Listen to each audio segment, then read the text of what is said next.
Lecture du jour, bonjour. Et ce matin, c'était Genèse 27, 28, 29. On arrive à la fin de la 3e semaine de ce plan de lecture. Est-ce que ça va? Est-ce que tu tiens le rythme?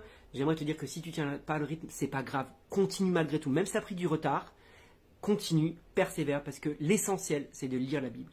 Parce que lire la Bible, c'est ce qui nourrit ton âme, qui va faire grandir ta foi, qui va te fortifier. Donc même si tu as pris du retard, continue. Soit tu le rattrapes le week-end, ou quand tu auras des vacances, tu rattraperas. Ou si tu termines plus tard, c'est pas grave. Si tu termines pas en un an, termine en un an, un mois, un an et 2 mois, il n'y a pas d'importance. Persévère, c'est tout ce que je te dis. Cette histoire, les 27, 28, 29, c'est l'histoire de Jacob qui va prendre l'identité, qui va usurper l'identité de son frère Ésaü pour avoir sa bénédiction, pour lui voler la bénédiction, et ça, avec l'appui de sa mère, avec même pas le soutien, c'est carrément sa mère qui va avoir l'idée de faire ça.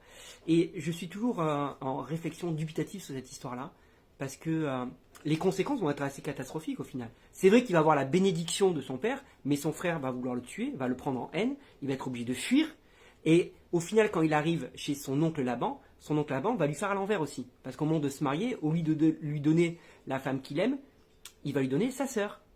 Et il va devoir travailler 7 ans de plus pour avoir la femme qu'il aime. Donc, quelque part, c'est un peu le juste retour de bâton.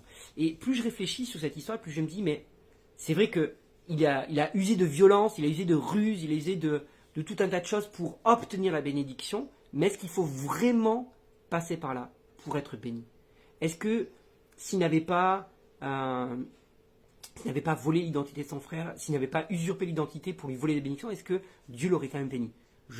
J'en suis persuadé, Et ce que je retiens, c'est que parfois on veut tellement la bénédiction qu'on est prêt, on force pour avoir la bénédiction, et on obtient la bénédiction. Il a eu la bénédiction de son père, mais à quel prix? Et je me dis que ça vaut pas le coup. Ça vaut vraiment pas le coup. Parce que l'histoire que son frère va vouloir tuer, ça va le suivre pendant des années. Jusqu'à ce qu'il revienne dans son pays. Il va revenir avec tremblement, il va revenir à peur, on le verra dans les chapitres qui arrivent. Mais ça va le suivre pendant des années. Et au final, cette bénédiction, elle est un peu mitigée. Elle est mitigée parce que il va avoir un retour de bâton avec son oncle. Donc c'est mitigé au final. Il va obtenir la bénédiction d'un homme, mais il n'avait pas besoin de ça pour obtenir la bénédiction de Dieu. Et c'est ça qu'il faut comprendre.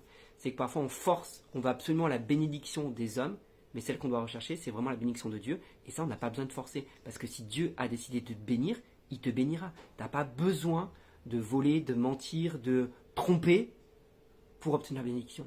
Reste tranquille, reste calme. Si Dieu a décidé de bénir, il te bénira. Bonne journée.